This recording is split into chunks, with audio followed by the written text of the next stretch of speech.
All right, we're going to have orange slides today.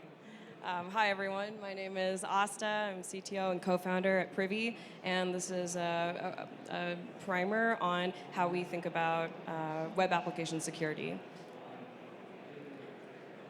So to start off with, like, why does this matter? Why is this different than it was last year or the year before? It's because the DApp has evolved. DApps have historically been thin client wrappers around smart contracts. And smart contracts, the blockchain was your backend, and your account system, your user model was a user's MetaMask. And your DApp was a thin bit of JavaScript tying it all together and providing some UIs that make things look nice. But it means that all of the security burden was on the user. And also on the smart contract side. So users had to protect their seed phrase. They had to download some third-party key management software to manage cryptographic keys. They had to check their transaction hashes and parameters and verify their smart contract code and make sure they weren't signing anything that was suspicious. They were fully responsible for their own security. And that has changed. So today, we build apps. The DApp has evolved. Now it's rich user experiences that are accessible to mainstream audiences.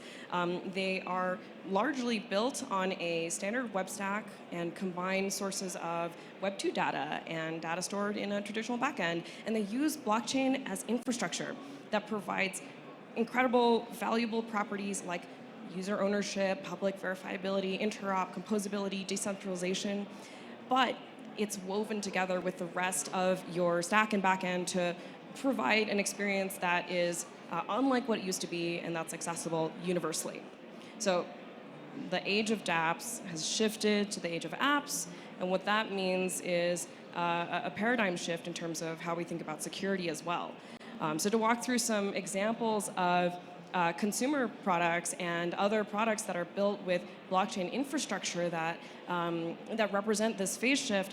Here I'm showing a screenshot of Courtyard, where you're able to buy digital collectibles for a US dollar amount. It's a user-friendly presentation of a digital asset. You're able, it uses user-friendly language, and you may not know that it's touching blockchain at all. This is another example of a product that's launched, within the last couple years. Blackbird, a restaurant loyalty app, where you download an app on your phone and you check into your favorite restaurant, and on your second visit, maybe you get a free drink, and you get fly tokens, which are like airline points, but for restaurants. And again, you may not know that these tokens are on chain, and there's an abstraction between your user and the low-level on-chain activity. Hyperliquid, another example, one-click trading with no wallet approvals. You've got sending USDC via Venmo. You've got connecting to OpenSea via email and checking out with a credit card. And so, again, social apps, all these experiences are hybrid Web 2, Web 3 stacks. And this is a paradigm shift from the dApps of the past. So, what does this mean for security?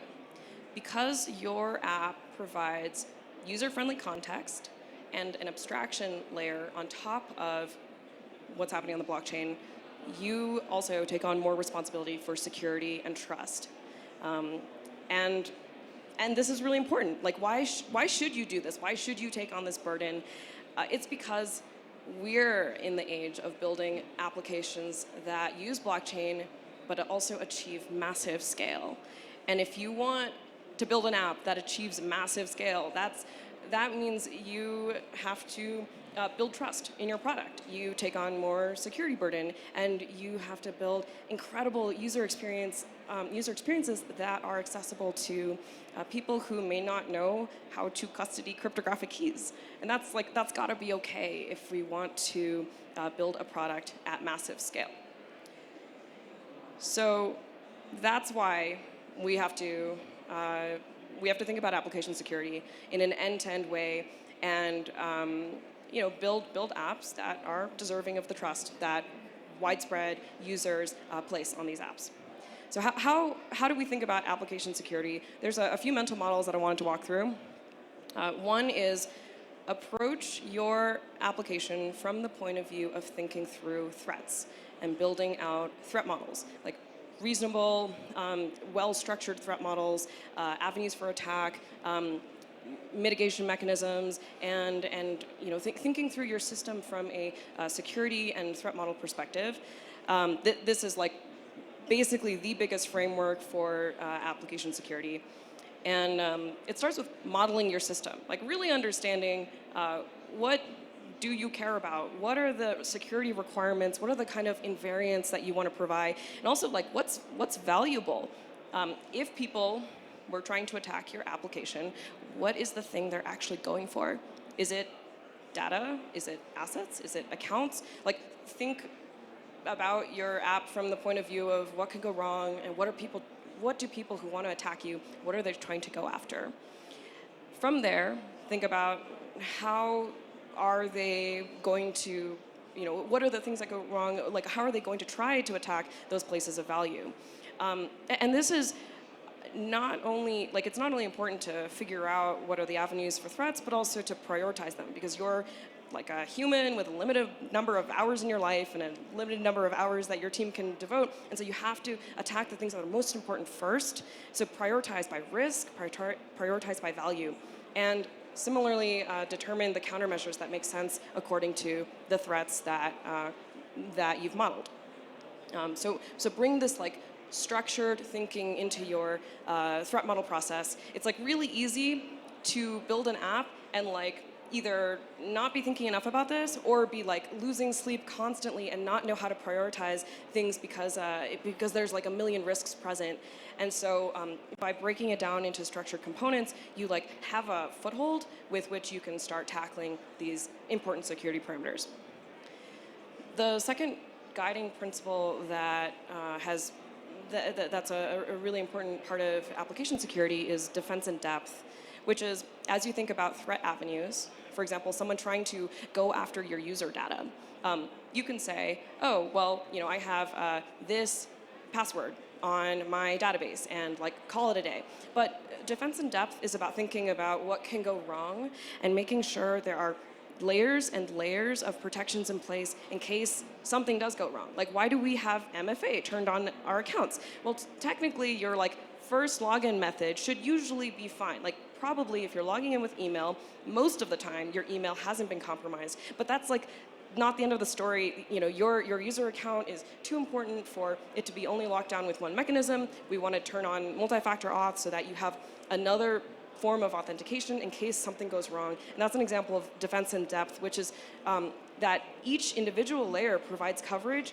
but if you think about the multiplicative amount of improvement that you get where a 1% odd of attack or compromise is multiplied against the second layer of defense, which is like another like 1% risk, you've decreased your risk significantly compared to only having one protection. So think about defense of your critical areas of value in terms of layers, and think about those layers in a balanced way, which is, again, like you are a human with a limited number of hours and you're also trying to build a great product that's achieving massive scale. So how do you balance that against like maximizing the places of protection? You focus on areas of greatest risk, and it's like overall you want the surface of your product to have a balanced risk everywhere, and that means places of deepest value and highest like cost. If something goes wrong, you build the most protections in those places. So this is like a part of a structured way of thinking about and approaching security. And the last one is, again, we're trying to build secure applications that are also accessible to everyone. And here you want to deliver an experience that provides both security and incredible user experience. Like, the most secure application is one that nobody can access, nobody can touch, and then you'll be fine because nobody will use your app, and so it'll be really secure. But like, that's not what we're trying to go for either. So thinking about security as a hardline constraint that you you then optimize user experience on top of, and you have to think about both at the same time. So those are 4 principles for thinking through online application security, and here are some best practices to, in terms of just concrete things to bring these to life. So 1, as a baseline, protect your user accounts. Build in strong authentication and authorization systems, use MFA, and also, when you issue tokens to your user to represent a validated account, make sure you validate the expiration of those tokens. Make sure that you validate the signatures. Set them as HTTP only cookies so they're inaccessible to JavaScript. So protect your user accounts and follow best practices around these things. Protect your application code. So this is really critical. Make sure only the code that you expect to run actually runs in your app. It's not trivial. The internet and the browser are places where there's a lot of things happening, and so build in these defense in-depth protections against things like cross-site scripting or CSRF. An example is setting a content security policy. This is another part of a defense in-depth strategy around protecting your client-side environment. This is a policy that you ship to a user browser along with your page that says, hey, no other code except for the code that I really, really want to run is allowed to run here. So you can set things like image source or connect source and say okay, my front end is only expected to make API calls to my backend and maybe to this wallet connect server, or maybe to this other thing, and those are the only 3 things that your front end should ever be talking to. And so you can ship this policy along with your client-side code to the user's browser, and the user's browser gets to add an extra layer of security and say, hey, the developer told me that this client-side code is not supposed to be interacting with mymaliciousite.com. And so even if something bad happened there, the browser goes in and says, no, we're going to prevent this request from happening, or we're going to prevent these scripts from running from these untrusted sources. And so set a content security policy on your application. Other major sort of source of risk is supply chain and dependency management. We may have heard of the Ledger Connect Kit compromise from a couple months ago. That was a mix of phishing and supply chain compromise. It's one of the most significant sources of risk in the software development process. And so pin your NPM package versions. Make sure that only the code that you expect to run is actually running in your app, even if it's library code that you didn't actually write. So you're also shipping other people's library code to your end users, and you're responsible for that. Make sure your CI/CD is doing what you expect. For instance, CI/CD is it's the process of taking the application code that your team has very lovingly reviewed and actually deploying it to your user's client. But just because your team has reviewed some code doesn't mean it actually is the code that gets shipped to your client. And so there's an entire CI/CD process that you need to lock down to make sure that the stuff that you're shipping is actually the stuff that got written by your team and got approved. And then, of course, internal team security is essential. What happens if someone on your team loses their laptop in a Starbucks? Does that mean that someone can then ship malicious code to your users? It can't. So look for places to lock down your internal security, internal team security. This is setting multi-factor auth on internal services, and also provisioning access with principles of least privilege. This list goes on, but here are a few things to think about. And the high level is there's a laundry list of things that you need to do to make sure that only the code that you intend to run on your users' computers is running. A topic that's close to a lot of people's hearts here is mitigating automated traffic. This is something where we see a lot of apps that are affected by bots, DDoS, and malicious programmatic traffic. So use a web application firewall, use DDoS protection, protect with CAPTCHA. There are ways to mitigate automated traffic. Cloudflare provides all 3. Cloudflare protects most of the internet, and use Cloudflare. Another thing to keep an eye on, protect your user data. So in addition to the account values that are important, your user data is also very precious. It has, besides the regulatory concerns around user data, it's also one of the things that is most dear to your users and that they are trusting you with. And it's a part of building trust. You have to live up to protecting your users' data. So be careful about what you log and follow guidelines around user data privacy and so on. There's a list of OWASP top 10 web application security risks.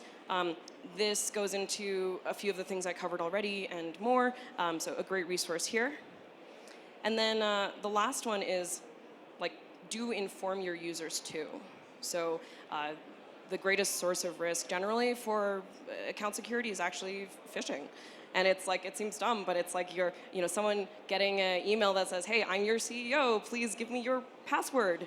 And then people do it. We've seen reports on Twitter of some person pretending to be a Bloomberg reporter, hopping on a 30-minute Zoom call with people in crypto, users in crypto, and convincing them to share passwords. And that's, phishing is a massive risk. And so inform your users, help them set up MFA, and don't have them install untrusted browser extensions and so on.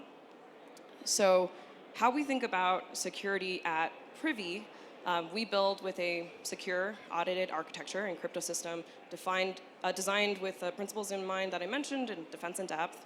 And we build customizable security features that adapt to your app and your users' threat models. And above all, we think about it from a user-first perspective. Users are in control, it's self-custodial, it's user sovereign. Cool, so how does this play out in practice? When you use an app with a Privy embedded wallet on a new device, it takes 3 seconds. You're logging in, you're recovering, and you're good to go. But what's happening under the hood is every application of all the things I mentioned. This is everything from invisible bot protection to verified authentication to cryptographic systems underneath the hood that make sure that malicious activity can't happen, and much more. So, but the outcome is you still have really balanced user experience. The heavy lifting is happening under the hood. It's only happening on new devices, and there's progressive onboarding, which means a user doesn't even encounter recovery until it's needed. Cool. So at Privy, we do a lot of this heavy lifting. We build secure authentication, wallet connection, and cryptographic key management. We're battle tested. All the customers that I mentioned before are built on top of Privy. This is massive consumer scale, sort of protected by our infrastructure. But modern application security is end-to-end. It exists beyond even cryptographic key management. It exists beyond smart contracts. It's an end-to-end responsibility that everybody has to live up to. So together, we work to build mainstream trust in the crypto industry as a whole.